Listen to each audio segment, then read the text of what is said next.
out your bracket sheet, get those pencils ready. Here are the basics. Of the 65 available tournament bids, 31 are automatically given to conference champions. The tournament committee hands out the remaining 34 bids on an at-large basis. An opening round game will take place on Tuesday night to narrow the field to 64 teams. But before we unveil the brackets for this season, here's a look at the final top 25 media poll of the season. There's one big change you'll notice in the rankings. We have a new team in the top 25 this week. The Brigham Young Cougars break into the poll as the number 25 team. Poll voters have had their say in the national rankings since November. Time has come to hand over the reins to the selection committee. It's time to talk about the topic that has a lot of players and coaches holding their breath right now, the NCAA tournament bubble. These are the 10 teams that aren't worried as much about where they'll be playing as if they'll be playing. Clark, who jumps out at you there? George Mason. And take comfort in the fact that there have been so many great showings by non-power conference schools in the tournament in the past few years. The committee has really warmed up to those conferences. You got that right. And who else might be in the same position? Boston College put together a solid season, but their record just isn't impressive enough to make them a no-brainer bid. If the committee doesn't give weight to their tough conference, they could be out of luck. I'm sure it's been a long week for those teams, but the wait's almost over. The NCAA Selection Committee has finished its meeting, and we're ready to unveil the top 4 seeds in this year's tournament. The Duke Blue Devils are the top overall seed, and they will play in the East Regional. They begin the tournament as the dominant team in college basketball. They've been ranked number 1 in the media poll for the past 6 weeks. Let's see if they can live up to everyone's expectations. On to the second number 1 seed, who will play in the South Region. The UNLV Running Rebels are seeking their second NCAA championship in school history. The Fighting Irish of Notre Dame are our third number 1 seed, and they'll play in the Midwest Regional. They're back in the tournament again, and no doubt they'll be feeding off the experience of last year's appearance as they try to get to the Final Four this year. And finally, our fourth number 1 seed will play in the West Region.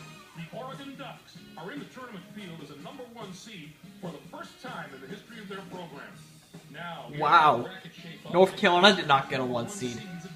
They were number 2 in the AP poll. They got a probable 2 seed. I think that's a bit ridiculous. But how did Oregon get onto the 1 line? Like, how did Notre Dame? Like, it's crazy, but it's going to be a fun tournament. April the 2nd. Anything shocking to you about those picks? I don't think I'm alone in my surprise with these picks. You're not. Maybe you reach this far down the poll for the top seed, you're guaranteed to have some second guesses coming your way. So, with the number 1 Final Four Saturday, March 31st, Championship Monday, April 2nd. First up, we take a look at the East Regional. The Duke Blue Devils are the top seed, finishing at 31-3. They won both the regular season and conference tournament titles in the ACC. At least they got the number 1 overall seed right this year. Round playing game between Southeastern Louisiana with 14 wins and Mississippi Valley State from the Southwestern Athletic Conference. And now the number 8 seed, the Syracuse Orange, come into the tournament 6th in their conference during the regular season and were quarterfinalists in their conference tournament. They're going to play the number 9 seed, the Xavier Musketeers, who were 5th in their conference, finishing at 22-10. Gonzaga comes in as the number 5 seed, finishing at 26-7. And they will take on the 12th seed from the SEC, the LSU Tigers, with 20 wins. Cal Poly enters the field as the number 4 seed from the Sun Belt Conference. This marks their first appearance in the NCAA tournament in school history. They'll be getting ready to face the number 13 seed, the Hofstra Pride, finished the season with 21 wins. The Cal Poly Mustangs are going to provide serious matchup problems to any team that doesn't have depth and defensive ability at both guard spots. They have outstanding backcourt play at both ends of the court. It's the main reason they've made it this far, and they're going to have to maintain that form if they want to do some damage in this tournament. The George Washington Colonials are in as the number 6 seed. They'll be taking on the number 11 seed, the Florida Gators, with 20 wins. Iowa comes in as the number 3 seed, finishing at 26-6. Harvard comes in to face them at number 14 with 18 wins and the regular season championship of the Ivy League. Our number 7 seed is from the WAC, the Fresno State Bulldogs, come into the NCAA tournament as winners of their regular season and conference tournament championship. They are going to play the number 10 seed, the UC Davis Aggies, who were semifinalists Next up is the number 2 seed. The Stanford Cardinals have established themselves as one of the best teams from the Pac-10. They'll be going up against the number 15 seed, the Tennessee Tech Golden Eagles, with 19 wins. This marks their 4th appearance in the NCAA. There are going to be some incredible matchups in the later rounds of this bracket. If the top seeds can avoid the early upsets, we can look forward to some real heavyweight battle. Next up, we'll take a look. The UNLV Running Rebels are the top seed, finishing at 27-5. They were conference tournament champions in the Big East. They'll take on the East Tennessee State Buccaneers, the number 16 ranked team. This will be their 8th appearance in the NCAA tournament. Missouri comes in as the number 8 seed, finishing at 21-13. Massachusetts comes in to face them at number 9 with 25 wins in the regular season championship of the A-10 conference. UCLA enters the field as the number 5 seed from the Pac-10. It's yet another appearance in the brackets for a school that's no stranger to the NCAA tournament. They'll be getting ready to face the number 12 seed, the Rhode Island Rams, finished the season with 21 wins. The UCLA Bruins will be an extremely dangerous team in this tournament, mainly because they have such terrific veteran leadership. Coaches love when they have guys on the floor that have been around the block a few times because they don't get rattled. They play with composure. I look at the experience of this team as something that could put them over the top. UC Irvine comes in as the number 4 seed, finishing at 27-3. They'll take on the 13th seed from the Metro Atlantic Conference, the Manhattan Jaspers, with 22 wins. And now the number 6 seed, the Texas Tech Red Raiders, come into the tournament first in their conference during the regular season and were losers in their first game at their conference tournament. They are going to play the number 11 seed, the New Mexico Lobos, who were semifinalists in their conference tournament, finishing at 21-10. The Indiana Hoosiers are in as the number 3 seed. They'll be taking on the number 14 seed, the Northern Arizona Lumberjacks.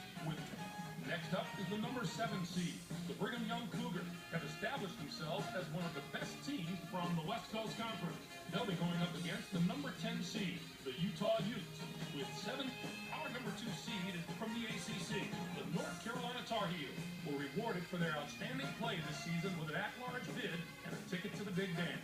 They're going to play the number 15 seed, the Liberty Flames, who came in first in there. I think this could wind up being the bracket that brings us this year's Cinderella story. A few of the higher seeds here have had terrific seasons, and I'll be surprised if at least one of them doesn't put together a long run in this tournament. On to the Fighting Irish of Notre Dame are the top seed, finishing at 27-5. They finished second in the ACC. They'll take on the Savannah State Tigers, the number 16 ranked team. This marks their first appearance all time in the NCAA tournament. Our number 8 seed is from the ACC. The Clemson Tigers were rewarded for their outstanding play this season with an at-large bid and a ticket to the Big Dance. They're going to play the number 9 seed, the Alabama Crimson Tide, who were 7th. The Marquette Golden Eagles are in as the number 5 seed. They'll be taking on the number 12 seed, the Nevada Wolfpack, with 22 wins. Michigan State enters the field as the number 4 seed from the Big Ten. This will be their 26th appearance ever in the NCAA tournament. They'll be getting ready to face the number 13 seed, the Bethune-Cookman Wildcats. Finished the season with 26 wins. The Michigan State Spartans are a team I love watching play. They've been one of the highest scoring teams in the country, and I don't see any reason for them to slow down during the tournament. If they can dictate the tempo of a game and force the other team to run with them, they are very hard to deal with. I wouldn't put it past these guys to make a run this year. Pittsburgh comes in as the number 6 seed, finishing at 22-9. They put Western Kentucky. And now the number 3 seed, the Memphis Tigers, come into the tournament on the strength of a 3rd. They put UC Santa Barbara. Next up is the number 7 seed, the Maryland Terrapins, are the conference tournament champions from the Big Ten. They'll be going up against the number 10 seed, the Bucknell Bison, with 28 wins. This is their 6th appearance. Tennessee comes in as the number 2 seed, finishing at 27-5. Wichita State comes in to face them at number 15 with 14 wins in the tournament championship of the A-10 conference. It's the first question every selection Sunday. Which is the toughest bracket? Well, this bracket looks to me like it wins that prize this year. Not only are the top seeds strong, the lower seeds can be dangerous as well. And finally, the Oregon Ducks are the top seed, finishing at 25-6. They finished second in the Pac-10. They'll take on the Jaguars from IUPUI, the number 16 ranked team. This will be their 2nd appearance in the NCAA tournament in team history. Next up is the number 8 seed. The Oklahoma Sooners have established themselves as one of the best teams from the Big 12. They'll be going up against the number 9 seed, the San Francisco Dons, with 22 wins. They return once more to the very familiar Kent State. Comes in as the number 5 seed, finishing at 24-6. They play Louisville. Texas A&M comes in as the number 4 seed, finishing at 21-7. LaSalle comes in to face them at number 13 with 19 wins in the tournament championships of the Pac-10. Our number 6 seed is from the Big East. The Georgetown Hoyas were rewarded for their outstanding play this season with an at-large bid and a ticket to the Big Dance. They are going to play the number 11 seed, the Siena Saints, who are the USC Trojans. The defending champs, USC. Number 3 seed, they'll be taking on the number 14 seed, the Flames of Illinois Chicago, with 18 wins. And now the number 7 seed, the Akron Zips, come into the tournament after finishing second in their conference during the regular season and were winners of their conference tournament. They are going to play the number 10 seed, the Northwestern Wildcats, who finished second in their conference tournament. Kansas enters the field as the number 2 seed from the Big 12. It's yet another appearance in the brackets for a school that's no stranger to the NCAA tournament. They'll be getting ready to face the number 15 seed, the Weber State Wildcats. Finished the season with 18 wins. The Kansas Jayhawks do the one thing that all great teams absolutely Nope. must do. Looking into the future a little bit, this bracket looks poised for a titanic matchup in the regional final. If the top 2 seeds can take care of business in the first 3 rounds, we have the possibility of a classic Elite 8 meeting. Clark, how do you view this year's top 16? There are no real off-the-wall picks that jump out at me. These 16 teams are all pretty deserving. Let's give the committee some props this year. Michigan State is a team I wouldn't want to face, even though they're down there as a number 4 seed. I think they've got the potential to be a Cinderella team. Now, let's bring the conference picture into focus. The SEC gets 7 teams. The ACC with 7, 6 out of the Pac-10. The Big East gets 5 teams. You got to take your hat off to the teams in the West Coast Conference. They topped the non-power conferences with the number of bids they got, and it shows you how far this conference has come. They're becoming dominant at that level. It's too bad we didn't see more small conference schools in the tournament. None of those conferences got more than 1 team in the tourney, and I don't expect any David and Goliath stories out of the teams that did get in. We showed you the bubble teams before. Now that we know who's in and who's out, what do you think of the selections, Mark? Western Kentucky must feel like a weight was lifted off its shoulders. But now the real challenge begins. Making a strong run in the I think Summermiss should have been in. I don't think Louisville should have been in.